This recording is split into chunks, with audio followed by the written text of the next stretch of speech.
Hello friends, आज हम इस वीडियो में यूपी ट्रिपल एस सी पेट के हिस्ट्री क्वेश्चंस की बात करेंगे। सिर्फ हम इस वीडियो में सिर्फ हिस्ट्री के क्वेश्चंस ही सॉल्व करेंगे, जो कि शिफ्ट 1 और शिफ्ट 2 दोनों ही शिफ्ट के होंगे। तो चलिए देखना स्टार्ट करते हैं। हमारा फर्स्ट क्वेश्चन है, भारत में शासन करने वाले दिए गए शासकों का कालक्रमानुसार सही क्रम क्या है। तो देखिए, सबसे पहले हमें ये 4 शासक दिए गए हैं। जब हम बात करते हैं यहाँ पर इल्तुतमिश की, तो इल्तुतमिश गुलाम वंश का था, तो ये फर्स्ट नंबर पे आएगा। उसके बाद से अब ये है खिलजी, अलाउद्दीन खिलजी। तो अलाउद्दीन खिलजी जो है खिलजी वंश का था, तो खिलजी वंश सेकंड नंबर पे आता है। अब उसके बाद से ये दो लोग हैं, यानी शेर शाह सूरी और अकबर। ये दोनों के दोनों मुगल काल के समय में आते थे। तो देखिए, जो शेर शाह सूरी था, शेर शाह सूरी की लड़ाई अकबर के पिता जो हुमायूं थे, हुमायूं के साथ हुई थी। तो शेर शाह सूरी तीसरे नंबर पे आएगा, और इस तरह से चौथे नंबर पे अकबर आएगा। तो हमारा आंसर क्या होगा? हमारा आंसर होगा ऑप्शन नंबर बी, 4।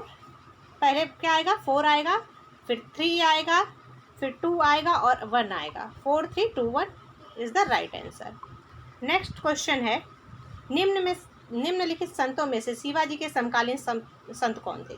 तो देखिए, शिवाजी के जो समकालीन संत थे वो कौन थे? तुकाराम। नेक्स्ट क्वेश्चन है, बंगाल के प्रथम गवर्नर जनरल कौन थे। तो देखिए, बंगाल का जब प्रथम गवर्नर जनरल पूछा जा रहा है तो वो कौन था? Lord Warren Hastington. Option number B is right answer for this question. और मान लीजिए, अगर भारत का प्रथम गवर्नर पूछा जाता, किसका? भारत का, तो भारत का पहला गवर्नर जनरल कौन था? तो वो था लॉर्ड विलियम बेंटिक। कौन था? Lord William Bentinck. अगर पूछा जाता कि स्वतंत्र भारत का, यानी स्वतंत्र भारत का, यानी भारत जब स्वतंत्र हो गया तो उसका पहला गवर्नर जनरल कौन था? तो स्वतंत्र भारत का गवर्नर जनरल था, वो था लॉर्ड माउंटबेटन। अगर मान लीजिए पूछा जाता कि भारत का पहला भारतीय गवर्नर जनरल कौन था, तो पहला भारतीय गवर्नर जनरल जो था वो था चक्रवर्ती राजगोपालाचारी जी थे। तो भारत के पहले गवर्नर जनरल कौन थे? तो वो थे चक्रवर्ती राजगोपालाचारी। अब इस क्वेश्चन का सही आंसर आप लोगों को मिल गया होगा, तो वो है वारेन हेस्टिंग्टन। लॉर्ड वारेन हेस्टिंग्टन बंगाल के प्रथम गवर्नर जनरल थे। अब नेक्स्ट क्वेश्चन में हम बात करते हैं चरक संहिता संबंधित है। तो देखिए, चरक संहिता की जब हम बात करते हैं तो चरक संहिता किससे संबंधित पुस्तक थी? तो चरक संहिता जो है वो चिकित्सा से संबंधित पुस्तक थी। और राजनीति से संबंधित पुस्तक कौन सी थी? तो अर्थशास्त्र की कौटिल्य थी। राजनीतिक से संबंधित कौन सी पुस्तक थी? तो वो अर्थशास्त्र, यानी जो चाणक्य ने जो पुस्तक लिखी थी अर्थशास्त्र, वो राजनीति से संबंधित थी। तो यहाँ पर इसका जो राइट आंसर है चरक संहिता का, तो वो होगा चिकित्सा। अब नेक्स्ट क्वेश्चन बात करते हैं, क्वेश्चन नंबर 5। तो देखिए, इसमें सबसे पहले हम देखेंगे कि निम्नलिखित से कौन सा जोड़ा सही नहीं है। तो सबसे पहले जब सही नहीं जोड़े की बात कर रहे हैं, तो देखिए 261 ईसा पूर्व में कलिंग का युद्ध हुआ था, तो ये तो सही है। अब नेक्स्ट हम बात कर रहे हैं 78 AD की, तो इस समय शक संवत की शुरुआत हुई, तो ये भी सही है। AD 622, तो इसमें मुस्लिम युग की शुरुआत हुई थी, तो ये भी सही है। लेकिन 1709 में औरंगजेब की मृत्यु नहीं हुई थी। औरंगजेब की मृत्यु कब हुई थी? तो 1707 में। कब हुई थी? 1707 में। तो इसका राइट आंसर क्या होगा? 1707, यानी कि ये गलत स्टेटमेंट था।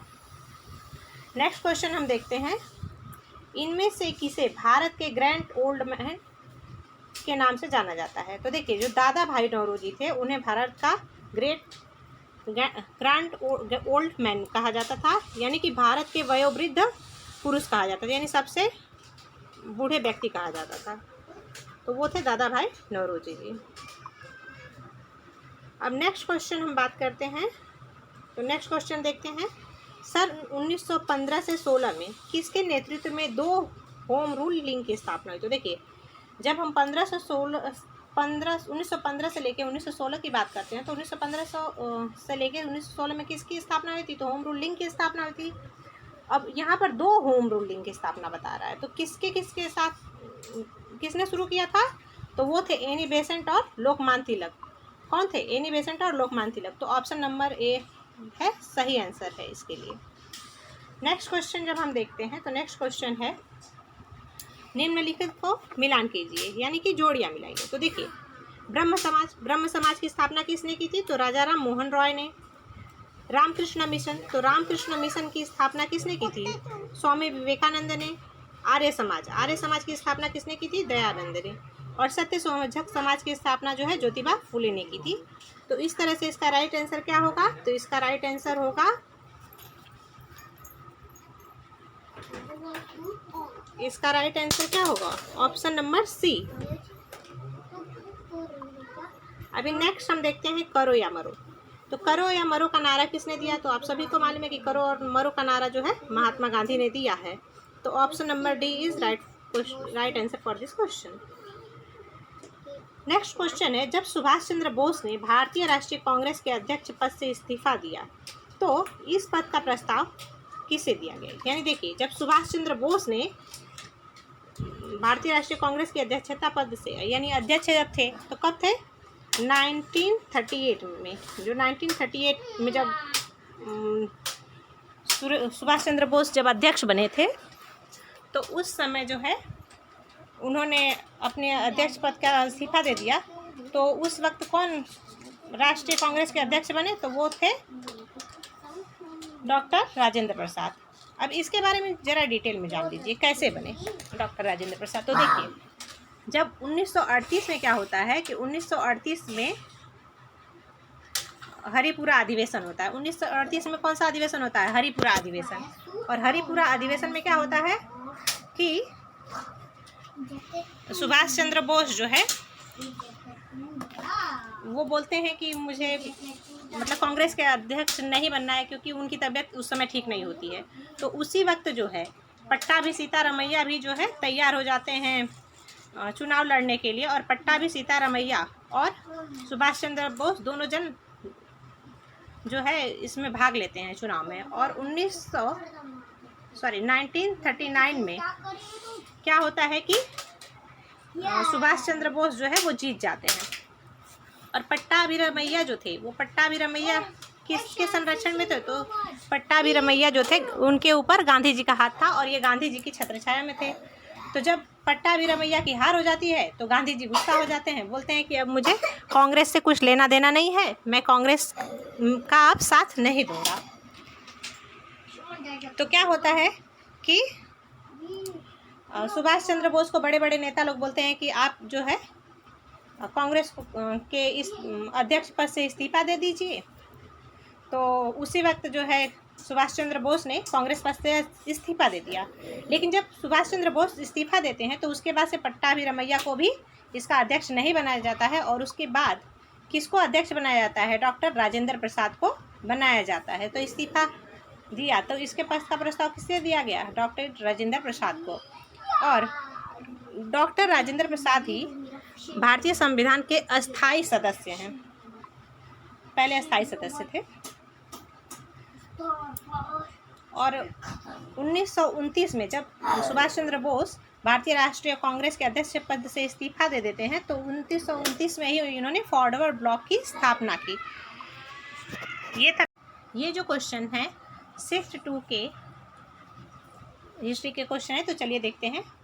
फर्स्ट क्वेश्चन है निम्नलिखित किस क्रम में भारत आए? तो ये जो भी मतलब हमको जो यात्री दिए गए हैं वो किस क्रम में भारत आए थे, इसको हमें देखना है। तो हमने एक ट्रिक पढ़ी थी बहुत पहले कि चीनी यात्री को फांसी हुई। तो इस तरह देखिए, फाहियान जो था वो पहला यात्री था।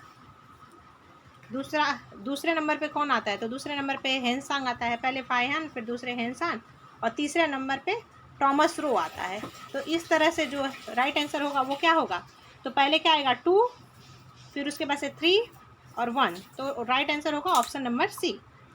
नेक्स्ट क्वेश्चन हम देखते हैं, सिराजुद्दौला किस युद्ध में अंग्रेजों से पराजित हुआ? तो ये तो सीधा सीधा क्वेश्चन है कि सिराजुद्दौला जो था वो प्लासी के युद्ध में अंग्रेजों से पराजित हुआ था। नेक्स्ट है, इनमें से कौन हड़प नीति का कट्टर समर्थक था? तो देखिए, हड़प नीति के जब कट्टर समर्थक की बात करते हैं तो हड़प नीति का कट्टर समर्थक कौन था? लॉर्ड डलहौजी था। नेक्स्ट क्वेश्चन है, भारतीय इतिहास में धन्वंतरी कौन था? तो देखिए, जब भारतीय इतिहास में हम धन्वंतरी की बात करते हैं तो धन्वंतरी कौन था? चंद्रगुप्त विक्रमादित्य की सभा को सुशोभित करने वाले प्रसिद्ध चिकित्सक थे। धन्वंतरी भी एक चिकित्सक था। और एक और चिकित्सक का नाम आपने सुना होगा, सुश्रुत।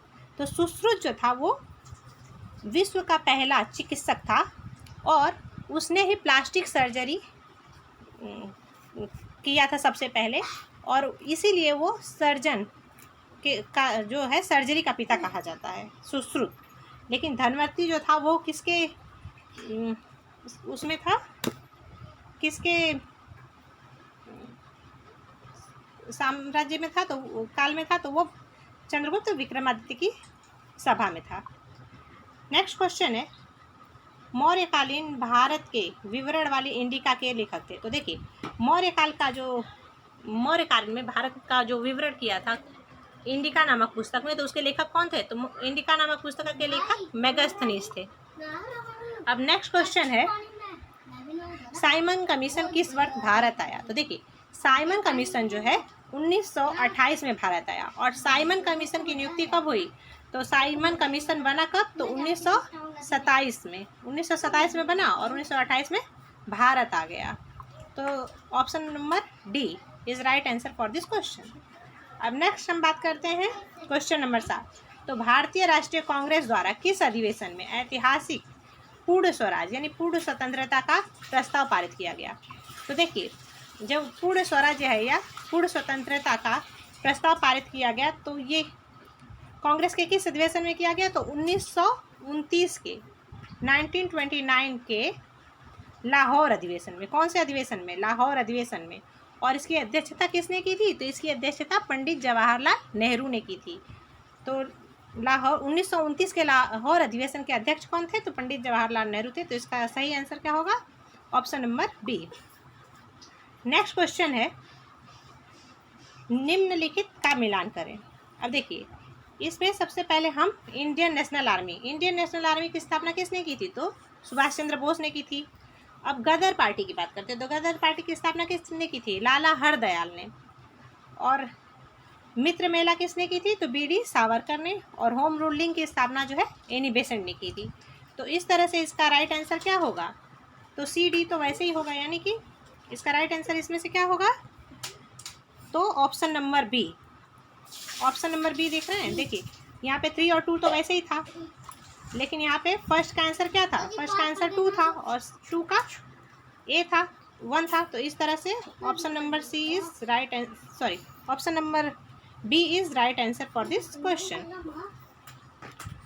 अब नेक्स्ट क्वेश्चन हम देखते हैं कि निम्नलिखित में से किसने महात्मा गांधी के खिलाफत आंदोलन से जुड़ने का विरोध किया? तो देखिए, इसमें से जो मोहम्मद अली जिन्ना थे उन्होंने गांधी जी के खिलाफत आंदोलन में भाग लेने से मना कर दिया था। नेक्स्ट क्वेश्चन है, इनमें से कौन सा क्रांतिकारी संगठन काकोरी षड्यंत्र केस में शामिल था? तो देखिए, ये जितने भी संगठन है इसमें काकोरी षड्यंत्र केस में कौन शामिल था? तो वो था हिंदुस्तान रिपब्लिकन एसोसिएशन। तो फ्रेंड्स, इस वीडियो में इतना ही। अगर आप लोग को ये वीडियो पसंद आई होगी तो इसे लाइक कीजिए, शेयर कीजिए और हमारे चैनल को सब्सक्राइब कीजिए। Thanks for watching and